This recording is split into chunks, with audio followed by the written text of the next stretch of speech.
Bonsoir frères et sœurs, que Dieu vous bénisse. Je témoigne pour donner gloire et honneur à Dieu, car il m'a parlé en disant que j'irais chez le médecin et que je devais être obéissante au traitement qu'on me recommanderait. Ces temps-ci, frères et sœurs, qu'en décembre de 2022, je vais chez le médecin. J'ai un syndrome de ovaires polykystiques. Il découvre 32 kystes dans mes ovaires.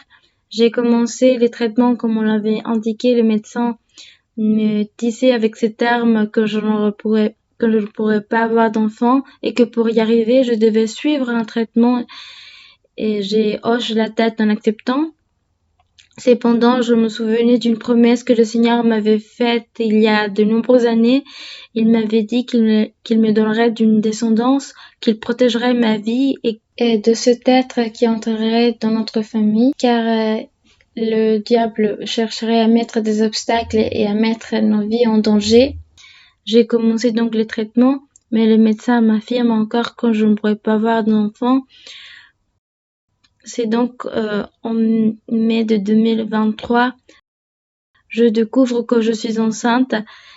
Immédiatement, je retourne chez le médecin car je suivais un traitement où on m'avait dit que je ne pouvais pas tomber enceinte, que cela serait risqué.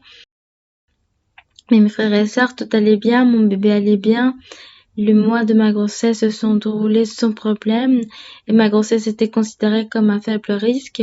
Mais arrivé le moment de l'accouchement, pendant l'accouchement, il y a des complications. Je manque d'oxygène à ce moment-là. Je dis aux personnes qui s'occupaient de l'accouchement que je vais m'évanouir, que je n'avais plus de force physique. Dans ma tête, je supplie le Seigneur de m'aider car physiquement, c'était mon dernier souffle. À ce moment précis, je ressens une force et c'est alors que ma fille naît et quelques heures plus tard, j'ai fait un choc septique. Ensuite, je commence à avoir de la fièvre. Il déclenche un code rouge. On me transporte en soins intensifs avec ma fille. Là-bas, je commence à avoir des tachycardies que le médecin ne comprenait pas pourquoi j'en avais. J'ai fait une anémie. Ils doivent me transfuser 2 poches de sang. Ma fille est également transférée en soins intensifs parce qu'elle avait subi des fractures dues à l'accouchement difficile. Mais au milieu de la douleur, de ce que je ressentais, de mon état physique, je rappelais au Seigneur qu'il m'avait dit que nos vies seraient en danger, mais qu'il nous sauverait. Je l'ai prié au milieu de ces moments avec mes proches, mes frères et sœurs. Je rends l'honneur et la gloire à Dieu, car je n'ai pas passé beaucoup de jours en soins intensifs et ma fille s'est rétablie très rapidement. J'avais peur dans mon cœur car je disais mon bébé qui vient de naître doit vivre tout cela. Mes frères, les pédiatres l'ont examiné, ils me disent que la bébé elle est très bien. Ensuite, je me suis rétablie et j'ai attrapé une bactérie, mais j'ai prié le Seigneur, je lui disais Seigneur, je vais aller bien parce que tu l'as promis, tu lui as dit. Et maintenant, 3 mois après de cet événement si difficile pour notre famille, je rends gloire et honneur à mon puissant Dieu, car je vais bien et mon bébé va aussi très bien. Nous sommes tous les deux en bonne santé. Comme Dieu l'avait promis, il a préservé nos vies de la mort et je rends gloire et honneur à Dieu. Je témoigne la gloire de Dieu, de ce que le Seigneur m'a annoncé dans toutes ses prophéties depuis que je suis arrivée à l'Église. Je suis arrivée à l'église quand elle a commencé à Popotla dans la ville de Mexico. Je suis arrivée en fauteuil roulant, muette, sourde, aveugle, invalide. J'étais un légume. Et malgré tout, j'ai entendu la prophétie en étant sourde. Et le Seigneur m'a parlé en prophétie et m'a dit pour la première fois que je l'avais cherché là où je n'aurais pas dû, que j'avais ouvert des portes que je n'aurais pas dû ouvrir, que ce que j'avais n'était pas médical, c'était une sorcellerie diabolique. Quelque chose qu'un humain par jalousie m'avait fait et m'avait laissé comme ça, mais que je devais lui faire confiance parce qu'il m'aiderait à m'en sortir, que j'allais étudier, que j'allais entrer dans des eaux où il me guérirait. Je ne comprenais pas, et ce fut quand je me suis fait baptiser. Et ce fut exactement au moment où je suis entrée, ils m'ont fait descendre, ils m'ont aidé, mais je suis ressortie en marchant. Je ne parlais toujours pas bien, mais je suis ressortie en marchant, je sautais même. Le Seigneur m'a donné cette opportunité de vie.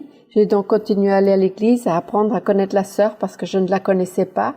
Je ne l'estimais pas parce que je ne savais pas qui elle était. Je ne comprenais pas jusqu'à ce qu'elle descende du pulpite à une occasion et elle m'imposa les mains et me dit que je n'allais pas mourir, ni moi ni les miens, comme on me l'avait dit, parce qu'il était le seul à donner la vie et le seul à l'ôter. J'ai continué à aller de l'avant, j'ai continué à croire au Seigneur, j'ai continué comme il me disait, tu me crois, tu m'aimes et je vais t'apprendre à m'aimer davantage. D'ailleurs, je vous dis, frères et sœurs, que le Seigneur existe. J'ai commencé en 2007, j'ai commencé avec un cancer dans un œil et je disais au Seigneur, si tu es avec moi, tu me guériras, tu me libéreras parce que tu es mon Dieu. Tu m'as donné la vie pour continuer à aller de l'avant, pour continuer à travailler, pour rester en vie. Et c'est comme ça que j'ai traversé ces années, cancer après cancer, chirurgie après chirurgie. J'étais avec mes intestins ouverts. C'était des douleurs insupportables. Mon pancréas a commencé à avoir une très forte infection et à cause de cela, mes tumeurs ont éclaté. Ils ont dû laver mes poumons, ils ont dû me nettoyer de tout. C'était des douleurs que je ne comprenais pas. Et j'ai dit au Seigneur, mais tu es mon médecin divin, tu existes. Tu m'as dit que tu me donnerais vie et je suis entre tes mains, Seigneur. Et tu m'as permis de vivre jusqu'à ce moment. Les douleurs ont commencé à s'atténuer, les douleurs ont commencé à disparaître et ils m'annoncèrent une autre chirurgie et encore une autre chirurgie. Et encore une fois, les intestins étaient à l'extérieur, le pancréas était infecté, des douleurs insupportables. Ils ont dû m'enlever la vésicule biliaire et je lui disais, Seigneur, je ne veux plus ça, ce n'est plus mon heure, emmène-moi avec toi. Je ne peux plus supporter ces douleurs. Et il me disait, tu es une femme courageuse de mes filles et tu continueras à aller de l'avant parce que là où tu te trouveras, tu seras la lumière qui illuminera tous ceux qui viendront dans ma maison. Et il m'a fait aller de l'avant. Je suis vivante, je vais de l'avant. Je me prépare à une nouvelle opération et le Seigneur m'a dit, tu ne manqueras de rien. Rien ne t'a manqué et rien ne te manquera dans ta maison. La nourriture arrivera pour toi et les tiens. La fondation m'a envoyé de très grandes garde-manger. Ils ont pris grand soin de moi. Chaque fois que j'ouvrais le garde-manger, je disais, Seigneur, mais j'ai déjà tout pris cette semaine. Et regarde-moi, il est plein. J'ai de l'huile, j'ai du savon.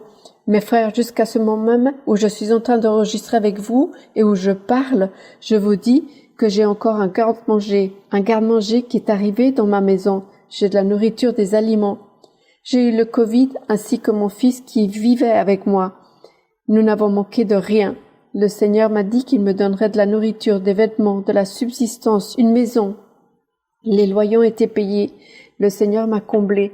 Il m'a dit qu'il avait placé ses aides et que toutes ces maladies que j'ai eues, je ne souffrirais plus et que ce n'était pas mon heure parce que je me suis préparée à partir avec lui, mais le Seigneur me dit que ce n'était pas encore l'heure d'être avec lui.